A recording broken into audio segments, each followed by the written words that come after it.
World War II is often remembered for its tanks, aircraft, and massive battles across open fields. But in many parts of the war, soldiers still face the nightmare of trench-style combat. Brutal, filthy, and, honestly, unimaginably close quarters. In this shadowy world, desperate tactics emerged, many of which were so horrific that after the war, they were banned forever. These weren't just strategies. They were acts born of desperation, cruelty, and the will to survive at any cost. Here are 8 World War II trench tactics that the world vowed never to repeat again. One of the most terrifying sights of the war was a soldier advancing with a flamethrower strapped to his back. In trench combat, flamethrowers weren't used just to clear bunkers. They were used to sweep entire trench lines, turning them into blazing infernos.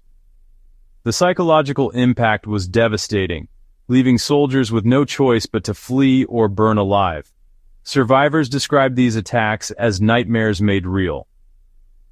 After World War II, the Geneva Conventions heavily restricted the use of flame weapons because of the sheer agony they caused, making this one of the most infamous trench tactics ever outlawed. Though gas warfare is often associated with World War I, it lingered into the early stages of World War II.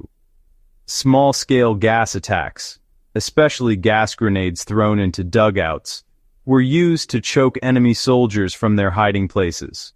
Chlorine and mustard agents caused blindness, blistered skin, and death by suffocation.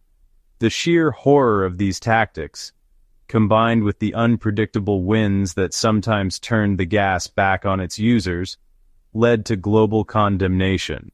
By the war's end, chemical gas attacks were widely abandoned and ultimately banned under international law.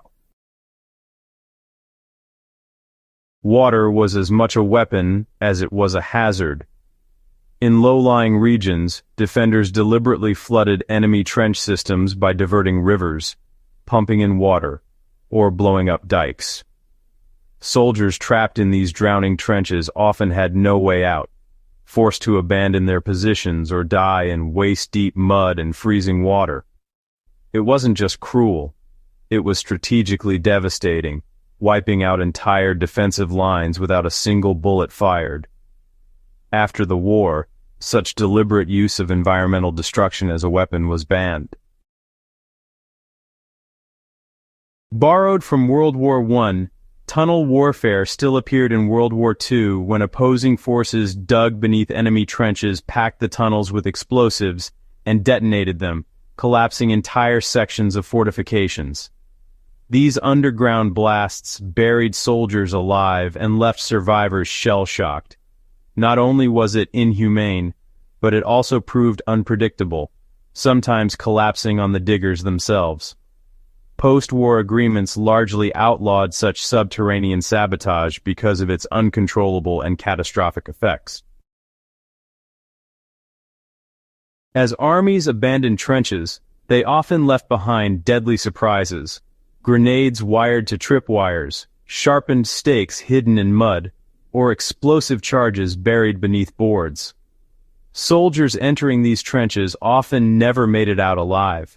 The tactic blurred the line between combat and treachery, sowing terror long after a battle had ended. By the late 20th century, international bans on indiscriminate landmines and hidden traps made such trench tactics illegal, recognizing their cruelty to both soldiers and civilians.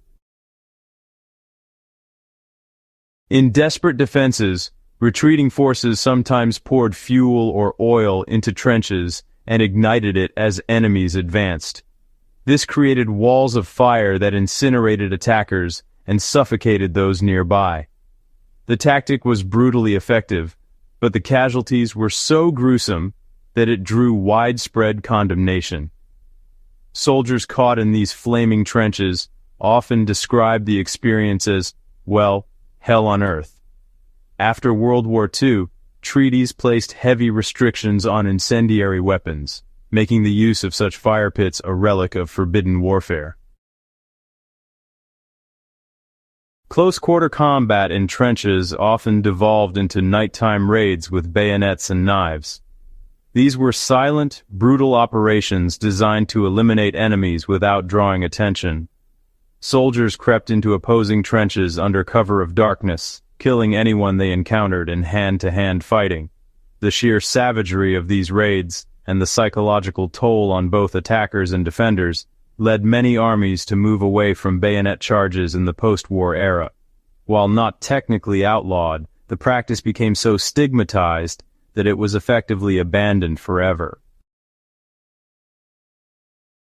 In some prolonged trench sieges, commanders cut off food and water, forcing trapped enemies into submission.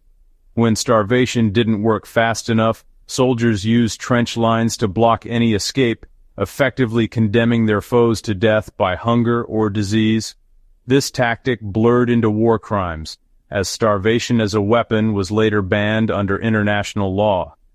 The idea of deliberately turning trenches into prisons of slow death became one of the darkest lessons of World War II trench warfare. Trench warfare in World War II wasn't as dominant as in the First World War, but wherever it appeared, it brought some of the most desperate and brutal tactics ever seen. From fire and gas to starvation and traps, these methods pushed the boundaries of human cruelty. They remind us that war isn't just about battles.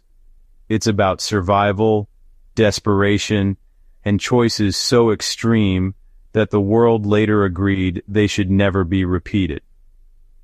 If you found this dive into the darker side of World War II fascinating, make sure to subscribe to Strange History and share this video with someone who loves uncovering the secrets that textbooks leave out. History is full of hidden chapters, and we're here to tell them.